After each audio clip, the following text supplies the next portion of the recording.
Makan pedes ketemu segernya teh pucuk jadi nyes. Jadi terkait dengan anggaran pertahanan, seperti tadi disampaikan kita masih di bawah. Kalau tadi disebutkan 0,78, kami memandang memang perlu sampai dengan 1,5% yang kita butuhkan. Dan untuk itu, maka kita harus memperbesar GDP kita, memperbesar APBN kita. Karena itulah pertumbuhan ekonomi menjadi penting. Dengan pertumbuhan ekonomi yang merata dan berkualitas, harapannya maka kita memiliki masukan negara yang cukup. Kemudian yang kedua, tadi terkait dengan hutang. Hutang-hutang yang digunakan untuk aktivitas produktif yang meningkatkan kesejahteraan, menumbuhkan perekonomian.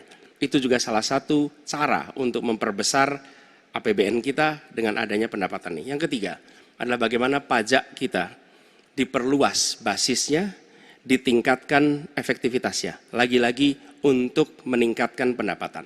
Namun tidak kalah penting adalah memastikan bahwa praktek-praktek koruptif yang membuat anggaran terserap tidak secara optimal itu ditiadakan. Dengan begitu, maka porsi yang kita miliki untuk sektor pertahanan akan bisa kita alokasikan. Tanpa kita memiliki anggaran yang cukup, maka alokasi di sini menjadi berat.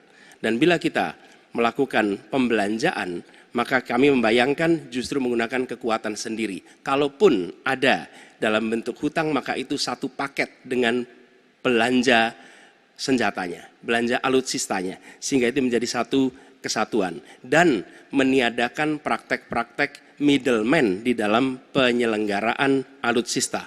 Seperti peraturan perundangan yang mengharuskan itu G2G atau langsung dengan korporasi yang membuatnya. Jadi kami melihat dengan cara seperti itu, meningkatkan alokasi itu satu hal, mengefisienkan itu hal berikutnya yang harus kita kerjakan. Terima kasih. Baik, waktu sudah habis. Pak Ganjar, kami persilakan untuk menanggapi Harap tenang. pernyataan dari calon presiden nomor 1. Waktunya 1 menit, Pak Ganjar, kami persilakan.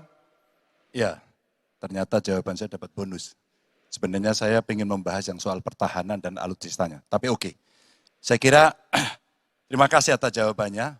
Saya ingin menyatakan dengan jelas, maka pertumbuhan ekonomi 7% wajib. Alokasi 1-2% PDB menurut saya menjadi keharusan agar kuat. Dan belanja alutsista kita ini harus jadi investasi pertahanan kita. Tanknya dibuat di Pindad, helinya di PT DI, fregatnya ada di PT PAL, sibernya ada di PT LEN. Maka kalau kemudian itu bisa kita optimalkan betul-betul, rasa-rasanya apa yang ingin kita capai dari minimum essential forces-nya akan tercapai. Kalau kita lihat di 2024 yang rasa-rasanya agak berat bisa dicapai, maka saya khawatir makin mundur, tidak ajak dalam perencanaan, ini menyulitkan. Dan kita perlu garda samudra untuk mengawal Indonesia dan pertahanan sakti 5.0. Waktu habis, terima kasih.